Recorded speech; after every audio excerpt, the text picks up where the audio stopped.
తిరుపతిలో జరిగినటువంటి ఆ తొక్కిసలాట, ఆ ఘటన చుట్టూ ప్రభుత్వ, పోలీస్, రెవెన్యూ, విజిలెన్స్, టీటీడీ వీళ్ళ వైఫల్యమైతే అడుగడుగున బయటపడుతూ ఉన్నాయి. ఈరోజు ఒక ప్రధాన పత్రిక చాలా క్లియర్ కట్‌గా రాసినటువంటి కథనాన్ని చూస్తే, వచ్చినటువంటి వేల లక్షల మంది భక్తుల మీద వీళ్ళు ఎంత నిర్లక్ష్యం ప్రదర్శించారో, వీళ్ళు ఎంత ఆషామాషీగా తీసుకున్నారో, భక్తుల ప్రాణాలతో ఏ విధంగా చెలగాటమాడారో చాలా స్పష్టంగా బయటపడతది. ఆఫ్‌కోర్స్ క్లియర్ నిజం కూడా. ముఖ్యమంత్రి చంద్రబాబు నాయుడు గారు 6, 7, 8వ తేదీలో కుప్పంలో పర్యటించారు. సో, ముఖ్యమంత్రి గారి పర్యటన కంటే ముందే డెఫినెట్‌లీ జిల్లా పోలీస్ బలగాలన్నీ అక్కడికెళ్తాయి.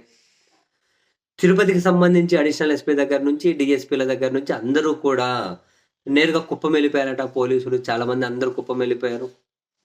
6, 7, 8 8వ తేదీ మధ్యాహ్నం వరకు వాళ్ళు కుప్పంలో ఉండే షెడ్యూలే ఉంది. ఆడ ముఖ్యమంత్రి వెళ్ళిపోతే వాళ్ళు ఇంక 8 సాయంత్రం రాత్రి వచ్చినా గనక ఇంక 9వ తేదీ వరకు తిరుపతిలో అందుబాటులో ఉండరు. అండ్ 10వ తేదీ నుంచి కూడా వైకుంఠ ద్వార దర్శనం స్టార్ట్ అవుతున్నప్పుడు 9వ తేదీ ఎర్లీ మార్నింగే టోకెన్లు ఇస్తామన్నప్పుడు 8వ తేదీ పొద్దున్నుంచే జనాలు 7వ తేదీ రాత్రి నుంచే విపరీతంగా వస్తారు అన్న సంగతి వీళ్ళకి తెలియదా? తెలుసు కదా! అందుకని ఏం చేశారట, కర్నూలు నుంచి, పుత్తూరు నుంచి అంటే పక్క ప్రాంతాల నుంచి పోలీసులను కొందరిని రప్పించారట. వాళ్ళకేమో తిరుపతి స్థానిక పరిస్థితుల మీద అవగాహన లేదట. వాళ్ళకి అవగాహన లేకపోవడం. అంటే ఇంత పెద్ద ఏమంటారు, పెద్ద స్థాయిలో భక్తులు వస్తారని తెలిసి ఒక్క విజిలెన్స్ మీటింగ్ లేదట. ఒక్క రెవెన్యూ మీటింగ్ లేదట.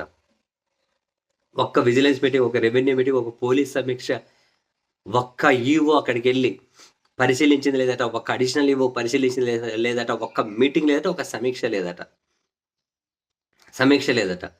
అన్ని టోకెన్ కేంద్రాలు ఏర్పాటు చేస్తే, అన్ని క్యూ లైన్‌లు పెడితే, అన్ని వేల జనం ఉంటే 3,000 మంది జనానికి 2 పోలీసులను పెట్టారట. 3,000 మంది జనానికి 2 పోలీసులను.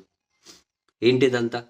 అండ్ ఒక దగ్గరేమో 2 డీఎస్పీలు, 3 సీఐలు, ఎస్ఐలు, ఒక కేంద్రం దగ్గరేమో కుప్పలు మందిని పెట్టారట. మరో కేంద్రం దగ్గరేమో పోలీసులనే పెట్టలేదట. అంటే తక్కువ. ఈ స్థాయిలో వైఫల్యం ఉంది. ఈ స్థాయిలో వీళ్ళ నిర్లక్ష్యం కొనసాగింది. ఫలితం చాలామంది ప్రాణాలు గాల్లో కలిసిపోయాయి. చాలామంది క్షతగాత్రులయ్యారు.